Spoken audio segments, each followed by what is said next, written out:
નમસ્કાર મિત્રો, છેલ્લા લેક્ચરની અંદર આપણે એમિનો એસિડ્સ જે હોય છે એના વિશેની ઘણી બધી ડિટેલમાં ચર્ચાઓ કરી. હવે આપણે એ જ ચર્ચા થોડી આગળ વધારીએ છીએ. તો અહીંયા આપણે વાત કરવાની આવે છે ખૂબ જ અગત્યની વાત.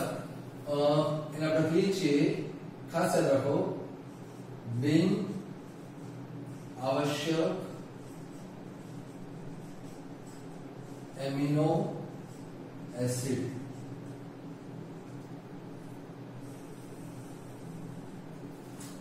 એમિનો એસિડનો એક પ્રકાર છે બિન આવશ્યક એમિનો એસિડ. ઓકે, તો નામ ઉપરથી પહેલા આપણને એવું લાગે કે એવા એમિનો એસિડ કે જે આપણા માટે જરૂરી નથી, પણ એક્ચ્યુઅલી અહીંયા કોન્સેપ્ટ થોડો જુદો છે. યાદ રાખો, બિન આવશ્યક એમિનો એસિડ કોને આપણે કહીશું? તો આ એવા એમિનો એસિડ છે કે જે શરીરમાં નિર્માણ થઈ શકે છે,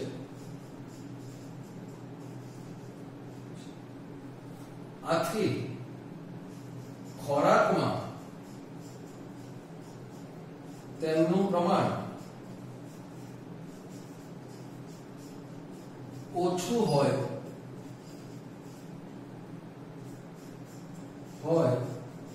તો ચાલે છે. આ કોન્સેપ્ટ છે. એમિનો એસિડ કોઈ પણ હોય પ્રોટીનના નિર્માણ માટે જરૂરી છે. આપણા શરીરની અંદર, આપણા શરીરના બંધારણમાં કેટલા બધા પ્રોટીન વપરાતા હોય છે, પણ યાદ રાખો, આપણે એ પ્રોટીન સીધા ખાતા નથી. એનો એક જસ્ટ નાનકડું એક્ઝામ્પલ આપણે લઈએ કે આપણા લોહીની અંદર હિમોગ્લોબિન હાજર છે. ઓકે, હિમોગ્લોબિન એ એક પ્રોટીન છે, પણ આપણે ક્યારેય બહારથી સીધું હિમોગ્લોબિન પીતા કે ખાતા નથી. તો આપણી અંદર હિમોગ્લોબિન આવ્યું ક્યાંથી?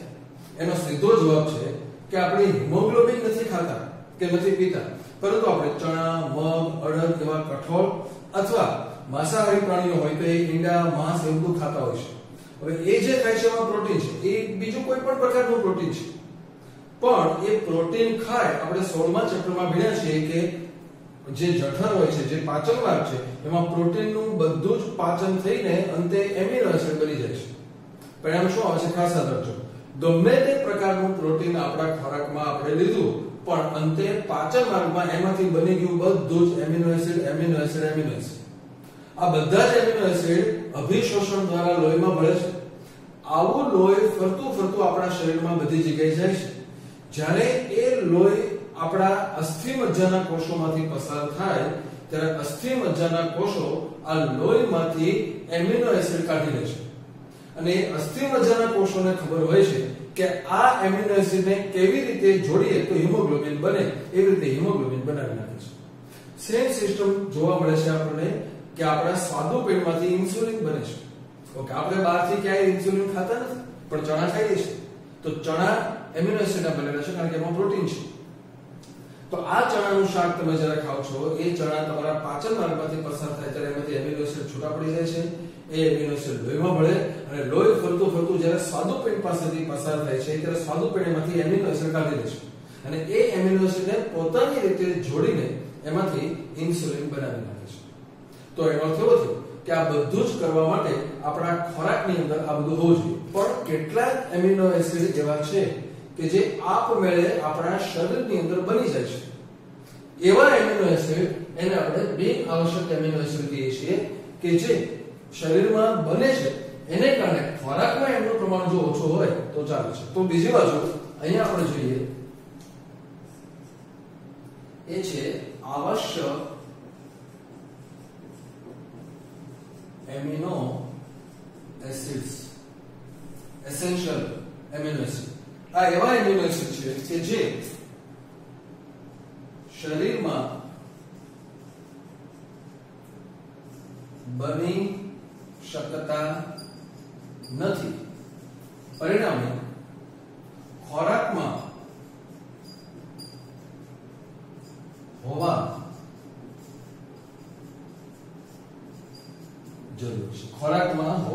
જરૂરી છે. તો આવી રીતે આવા બે પ્રકારના વિભાગો આપણે એમિનો એસિડ માટે તારવી શકીએ છીએ. એવા એમિનો એસિડ કે જે શરીરમાં નથી બનતા. એમિનો એસિડ બનવાની પદ્ધતિઓ પણ છે, આપણે આગળના ચેપ્ટર્સની અંદર ક્યાંક થોડી ઘણી ચર્ચાઓ કરીશું. પણ અહીંયા આપણે જોઈએ ખાલી કે જો બની શકે તો ખોરાકમાં ન હોય તો ચાલે, એને આપણે કહીશું બિન આવશ્યક. ખોરાકમાં નથી આવશ્યક એટલે એ બિન આવશ્યક છે. તો એવા કે જે નથી બનતા, શરીરમાં નથી બનતા, એ તમારે ફરજિયાત બહારથી લેવા પડે. બહારથી લેવા પડે એટલે કે તમારા ખોરાકમાં હોવા જોઈએ, એટલે એને કહેવામાં આવે છે આવશ્યક એમિનો એસિડ. તો આવી રીતે આ બધા ઘટકો આપણને જોવા મળે છે. હવે આપણે ખૂબ જ અગત્યની ચર્ચા કરવા જઈ રહ્યા છીએ, એ છે ડાયપેપ્ટાઇડ નું નિર્માણ. ડાયપેપ્ટાઇડ નું નિર્માણ સમજીએ કેવી રીતે છે. તો એના માટેની વ્યાખ્યા એ આપણે આ રીતે આપીએ કે બે સમાન કે અસમાન, બે સમાન કે અસમાન એમિનો એસિડ નિર્જલીકરણ દ્વારા જોડાઈને ડાયપેપ્ટાઇડ બનાવે છે.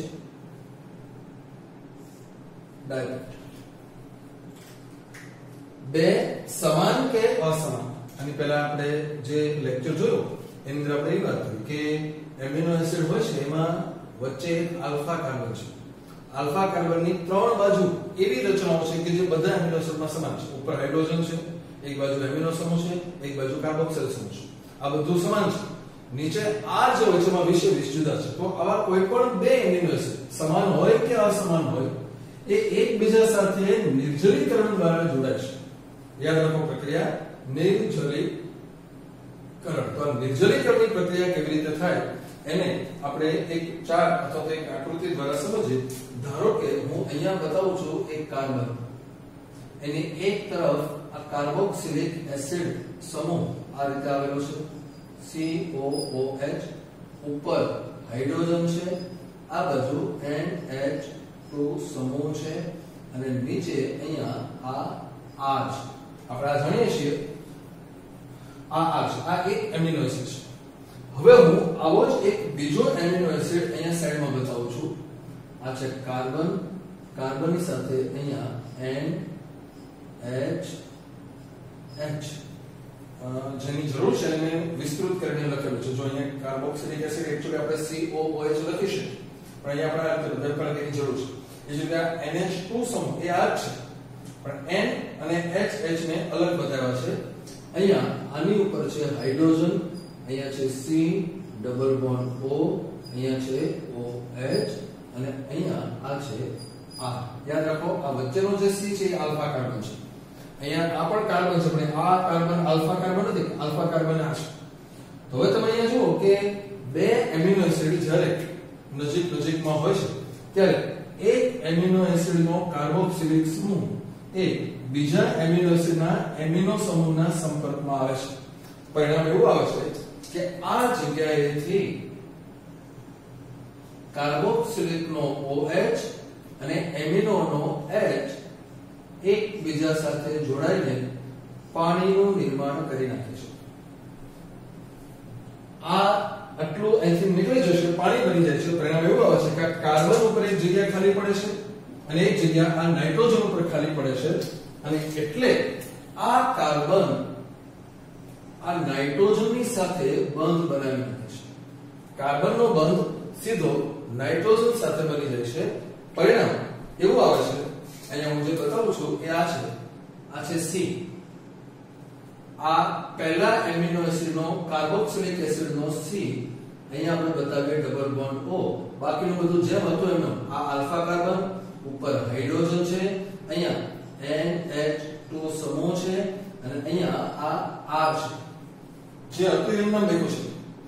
હવે આ કાર્બોક્સિલિક ની સાથે જે OH હતો એ તો નીકળી ગયો છે, અને અહીંયા આમ આ બંધ સીધો આ કાર્બનનો નાઇટ્રોજન સાથે આ રીતે બની જશે.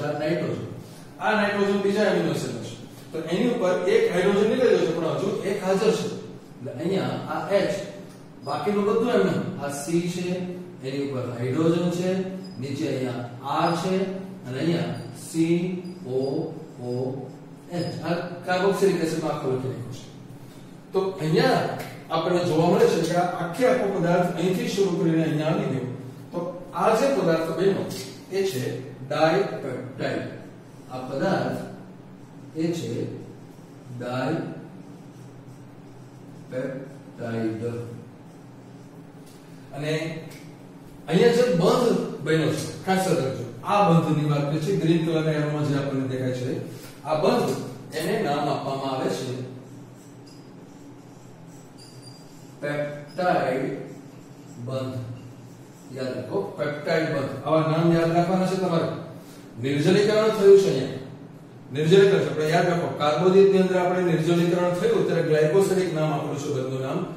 લિપિડની અંદર જ્યારે ફેટી એસિડ અને આલ્કોહોલ જોડાય છે ત્યાં નિર્જલીકરણ છે, એનું નામ આપણે આપ્યું છે એસ્ટર બંધ. અને હવે અહીંયા જે વાત આવે છે, જ્યારે એમિનો એસિડ સાથે જોડાય એ પણ નિર્જલીકરણ છે, પણ બંધનું નામ છે પેપ્ટાઇડ બંધ. આવી રીતે આ ડાયપેપ્ટાઇડની રચના બને છે. હવે આપણે જે વાત કરવાની છે કે અહીંયા જે બતાવવામાં આવ્યું છે એ સામાન્ય એમિનો એસિડ માટેની વાત છે. જો એમિનો એસિડ આયનીકૃત હોય, આની પહેલાના જે લેક્ચર હતો એની અંદર આપણે ઝ્વિટર આયન વિશેની ચર્ચા કરી. તો ઝ્વિટર આયનો જે હોય છે એના પણ પેપ્ટાઇડ બંધ બની શકે છે. પણ યાદ રાખો, એક ઝ્વિટર એટલે કે તટસ્થ સમૂહ જે વાત કરી છે, ઝ્વિટર આયન સ્વરૂપનો એમિનો એસિડ હોય તો એ બીજા ઝ્વિટર સ્વરૂપના જ એમિનો એસિડ સાથે બંધ બનાવી શકે છે. એને પણ થોડુંક ડિસ્કસ આપણે કરી લઈએ સાથે સાથે. અહીંયા ધારો કે આ કાર્બન છે, આલ્ફા કાર્બન, અહીંયા હાઇડ્રોજન, આ છે સી ડબલ બોન્ડ O અને અહીંયા છે O માઈનસ. આમ છે, આ રીતે છે. હવે આ બાજુ જે છે અહીંયા આ છે NH3+. યાદ રાખજો, નાઇટ્રોજનની સંયોજકતા 3 છે એટલે નાઇટ્રોજન 3 જ બંધ બનાવે. પરંતુ અહીંયા જે છે એ પોઝિટિવ ચાર્જ વાળો એટલે કે 3 હાઇડ્રોજન છે, આનો એક કાર્બન તો છે. અચ્છા, આને જો તમારે વધારે ડિટેલમાં સમજવું હોય તો હું આમ બતાવું. એને અહીંયા આપણે બતાવીએ આ નાઇટ્રોજન. એક્ચ્યુઅલી આ હાઇડ્રોજન, અહીંયા હાઇડ્રોજન અને આ હાઇડ્રોજન પણ એ પ્લસની નિશાની વાળો હાઇડ્રોજન છે. તમે જો 4 બંધ દેખાય છે નાઇટ્રોજનના, પરંતુ એમાંથી એક હાઇડ્રોજન છે પોઝિટિવ ચાર્જ વાળો છે, દૂર થઈ શકે એવું હાઇડ્રોજન છે. આ છે એટલે અહીંયા આપણે બતાવીએ આ ઓકે. અહીંયા પણ આપણે થોડું વધારે ઉમેરીએ કે અહીંયા મેં જે બતાવ્યું છે આ છે બે સમાન કે અસમાન. તો અહીંયા મેં R બતાવ્યું છે એટલે આ બે સમાન છે. પણ એવું બની શકે છે કે જો અહીંયા ગ્લાયસિન હોય, આ ગ્લાયસિન, અને અહીંયા સેરીન હોય તો પણ બની શકે છે. ફોર એક્ઝામ્પલ અહીંયા આપણે બતાવીએ, આ છે R1, આ છે R2. તો અહીંયા પણ આ R1 અને R2. યા વખતે આપણે બધું જે ભણ્યા છે કે ભાઈ હાઇડ્રોજન હોય અહીંયા R તરીકે તો એ ગ્લાયસિન છે.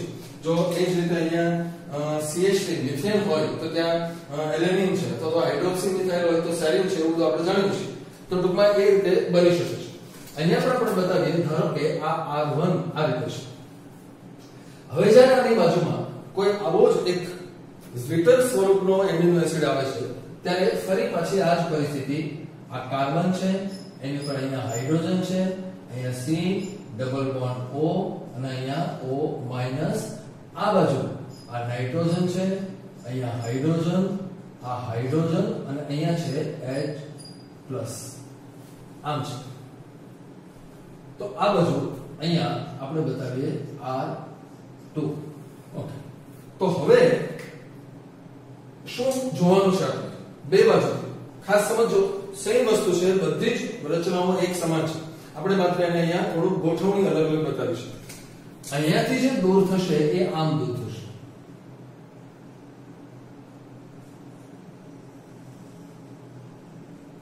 અને એ બની જાય છે પાણી.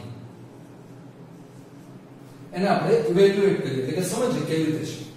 તો તમે જુઓ કે આ જે ઓક્સિજન છે, ઓક્સિજન એની પર O માઈનસ એક્ચ્યુઅલી હોવો જોઈએ OH, અને જો OH હોત તો અહીંથી OH દૂર થવાનો હતો. પણ આપણે ધારી લીધું અહીંયા કે હાઇડ્રોજન પહેલેથી ઓલરેડી દૂર થઈ ગયેલો છે એટલે હવે અહીંથી દૂર થશે માત્ર O માઈનસ. આ બાજુ અહીંયા તમે જુઓ છો કે નાઇટ્રોજનની સાથે બે જ હાઇડ્રોજન હોય છે, પરંતુ અહીંયા 3 છે. એટલે 3 છે એટલે ઓલરેડી એક હાઇડ્રોજન તો વધારે છે એ તો નીકળી જ જવાનો છે વધારાનો, પ્લસ બંધ બનવા માટે એટલે કે નાઇટ્રોજન ઉપર જગ્યા ખાલી પાડવા માટે હજુ એક હાઇડ્રોજનની નીકળવાની જરૂર છે. યાદ રાખજો નાઇટ્રોજનના 3 જ બંધ હોઈ શકે છે સામાન્ય વસ્તુ, બંધ બને ત્યારે 3 જ હોય છે. એટલે હવે અહીંથી જતું રહેશે તો ફરી પાછી સેમ વસ્તુ આ કાર્બન અને આ નાઇટ્રોજન આ બેની વચ્ચે બંધ બની શકે છે. પરિણામ એવું આવશે કે હવે આ C ડબલ બોન્ડ O અહીંયા આ નાઇટ્રોજન સોરી આ છે અહીંયા કાર્બન એની સાથે હાઇડ્રોજન અહીંયા R1 અહીંયા NH3 પ્લસ હું કોમન લખી નાખું છું NH3 પ્લસ. હવે આ કાર્બન જે છે એનું બંધ નાઇટ્રોજન સાથે બની ગયો છે. આ નાઇટ્રોજન એની સાથે જોજો પહેલા 3 હતા પણ હવે 2 નીકળી ગયા છે. એક બંધ માટે નીકળ્યો છે, એક વધારાનો હતો એ નીકળ્યો છે. હવે અહીંયા બચ્યો છે માત્ર એક જ હાઇડ્રોજન. આ H અહીંયા આ C અહીંયા H અહીંયા R2 અને અહીંયા C ડબલ બોન્ડ O અને અહીંયા O માઈનસ. તો આ પણ ડાયપેપ્ટાઇડ બને છે, પરંતુ આ આયનીકૃત ડાયપેપ્ટાઇડ છે. આયનીકૃત અહીંયા આપણે લખીએ ઝ્વીટર સ્વરૂપ અથવા એને કહેવામાં આવે છે આયનીકૃત એમિનો એસિડ. અહીંયા તમારે લખી શકાય કે આ જે છે એ તટસ્થ સ્વરૂપ અથવા બિન આયનીકૃત એમિનો એસિડ આ રીતે થશે. તો અહીંયા આમ વારા ફરતી ક્રમશઃ તો અહીંયા જે બંધ બન્યો છે આ પણ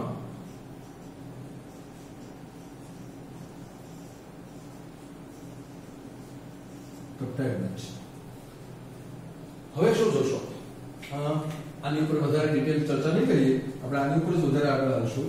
તો અહીંયા તમે જુઓ કે જ્યારે એક એમિનો એસિડ સાથે બીજો એમિનો એસિડ જોડાણ ત્યારે ફરી પાછું અહીંયા એક વાત આપણે ખ્યાલ રહેવો જોઈએ, જો ખાસ સમજી લેજો કે આ એમિનો એસિડ છે એમાં બે ધ્રુવ છે, એક ઋણ અને એક ધન. આ એમિનો એસિડ છે એમાં પણ બે ધ્રુવ છે, એક ધન અને એક ઋણ. તો જે આખું બની ગયું તેમાં પણ સેમ જ છે. જુઓ એક ધન અને એક ઋણ, વચ્ચેથી વિદ્યુત ભાર હતો એ નીકળી ગયો છે પાણી સ્વરૂપે. અને હજી અહીંયા આમ છે, દાખલા તરીકે તમે જાણો છો કે ગજિયો ચુંબક છે.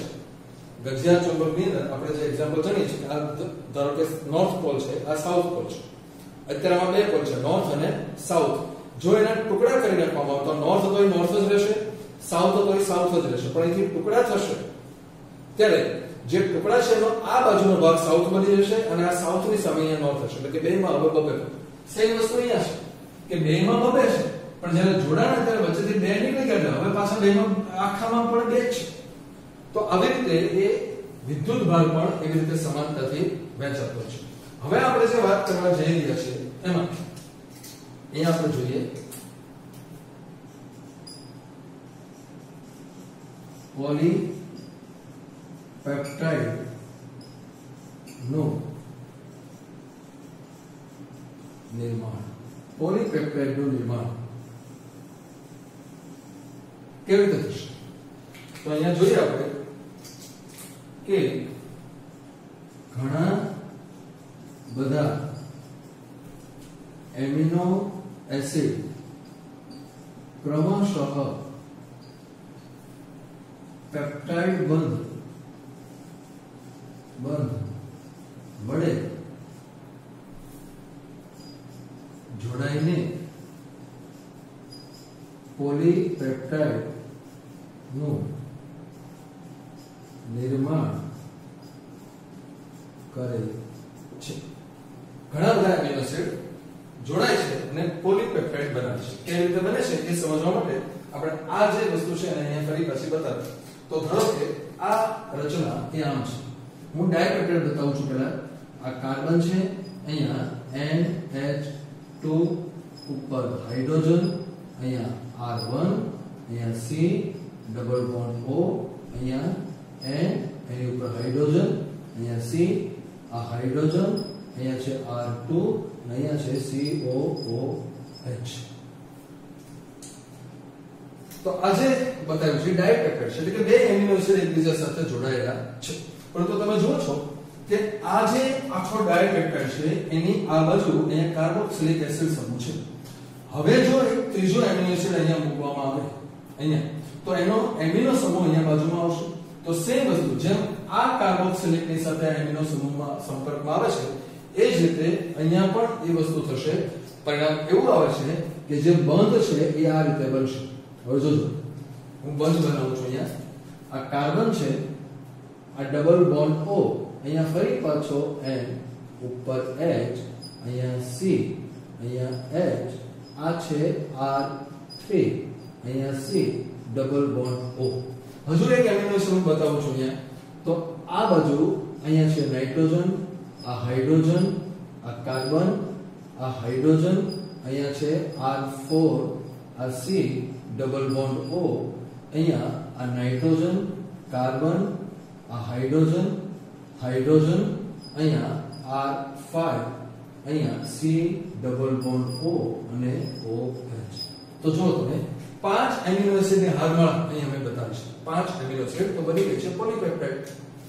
શું થશે જો અહીંયા આપણે એની નોંધ આ રીતે કરીએ કે આ આખી જે રચના છે એમાં અહીંયાથી અહીંયા સુધીનો આ એક એમિનો એસિડ છે. અહીંયાથી આ નાઇટ્રોજન થી શરૂ કરીને આ બીજો એમિનો એસિડ, અહીંયાથી આ ત્રીજો એમિનો એસિડ, આ ચોથો એમિનો એસિડ અને અહીંયા આ પાંચમો એમિનો એસિડ. તો પાંચે પાંચ એમિનો એસિડ ની વચ્ચે આ 1 2 3 અને 4 પેપ્ટાઇડ બંધ બનેલા છે. અહીંયા આપણે બતાવીએ કે જે પેપ્ટાઇડ બંધ છે એ આ છે. and CN CN CN CN. આ પાંચે પાંચ પેપ્ટાઇડ, ચારે ચાર પેપ્ટાઇડ બંધ છે. તો આવી રીતે બને છે એ આખી પોલીપેપ્ટાઇડ તરીકે ઓળખાય છે. પોલીપેપ્ટાઇડ એટલે ઘણી બધી લાંબી હારમાળા. હવે આપણે જોઈએ કે ગમે એટલી લાંબી હશે તો એમાં શરૂઆતનો જે પહેલો એમિનો એસિડ હશે, આપણે જાણીએ છીએ કે આ જે પહેલો એમિનો એસિડ હશે એનો નાઇટ્રોજન યુક્ત એટલે કે એમિનો સમૂહ ખુલ્લો હશે. બંધમાં બે સમૂહો ભાગ લે છે, નાઇટ્રોજનનો એમિનો સમૂહ અને કાર્બોક્સિલિક સમૂહ. એમાંથી પહેલા એમિનો એસિડનો એમિનો સમૂહ ખુલ્લો છે. આ જે છેડો હોય છે પોલીપેપ્ટાઇડનો એને N ટર્મિનલ તરીકે ઓળખવામાં આવે છે. યાદ રાખો, N ટર્મિનલ એટલા માટે છે નામ કારણ કે એનો એમિનો સમૂહ છૂટો છે. તો બીજી બાજુ છેલ્લો જે હશે, માનો કે 500 એમિનો એસિડ છે, 500 એમિનો એસિડ લાઈનમાં જોડાણ, એ એક ને એક હોય અથવા અલગ હોય તે ગમે તે હોઈ શકે, પણ 500 એમિનો એસિડ લાઈનમાં હશે તો પણ જે છેલ્લો એમિનો એસિડ હશે એનો કાર્બોક્સિલિક છેડો છૂટો હશે. તો આ જે કાર્બોક્સિલિક વાળો જે છેડો અહીંયા જોવા મળે છે એને C ટર્મિનલ તરીકે ઓળખવામાં આવે છે. C terminal. તો આ C ટર્મિનલ વાળો છેડો એ કાર્બોક્સિલિક વાળો છેડો છે અને N ટર્મિનલ એ એમિનો સમૂહ વાળો છેડો હોય છે. ખાસ યાદ રાખો, આપણી ટેક્સ્ટ બુક ની અંદર આટલું બધું બંધ નિર્માણ ને બધું બહુ આટલું બધું ડિટેલમાં આપેલું નથી. હું આખા ચેપ્ટર માંથી પ્રોટીન ને લગતું જે કઈ છે બધું છૂટું છે, બધું ભેગું કરીને હું કન્ટિન્યુઅસ એક સાથે લઉં છું. એટલે ટેક્સ્ટ બુક માંથી તમે જ્યારે વાંચો છો ત્યારે તમને તકલીફ પડશે. એટલે ફરી વખત કહું છું કે અત્યારે આપણે જે કઈ ટોપિક્સ ચાલે છે એ બધા જ ટોપિક્સ તમારે બોર્ડ વર્ક ઉપરથી એ જ ક્રમની અંદર તૈયાર કરવાના છે કે જે ક્રમમાં હું તમને અત્યારે ભણાવું છું. આવી રીતે અહીંયા જે પોલીપેપ્ટાઇડ બની છે, યાદ રાખો પ્રોટીન હજુ બન્યું નથી, હજુ માત્ર પોલીપેપ્ટાઇડ બની છે. પ્રોટીન બનવાની હજુ વાર છે, પણ પ્રોટીન બનવાની શરૂઆત થઈ ગઈ છે. કેવી રીતે? તો અહીંયા જે એમિનો એસિડની આખી હારમાળા સર્જાણી છે એ જ નક્કી કરશે કે પ્રોટીન કેવું બનશે. આપણે આગળ પર જોશું કે પોલીપેપ્ટાઇડ જેવી બને એવા પ્રકારના પ્રોટીન એમાંથી બનતા હોય છે. અલગ અલગ પોલીપેપ્ટાઇડમાંથી અલગ અલગ પ્રોટીનની રચના થતી હોય છે. બધા પ્રોટીનમાં એક સરખા એમિનો એસિડ સરખા સંખ્યા, ક્રમ અને પ્રકારમાં હોતા નથી. એમાં ચેન્જ થાય, નાનકડો અમથો ફેરફાર એ આખી પ્રોટીનની સંરચના બદલાવી શકે છે. એની ચર્ચા એ બધી આપણે આવતા લેક્ચર્સની અંદર કરીશું. અત્યારે બોર્ડ ઉપર આપણે જે કંઈ વર્ક કર્યું છે એની એક પીડીએફ કોપી તમે આ વિડિયો ડિસ્ક્રિપ્શનમાં નીચે જે લિંક આપેલી છે એના પરથી ડાઉનલોડ કરી શકો છો.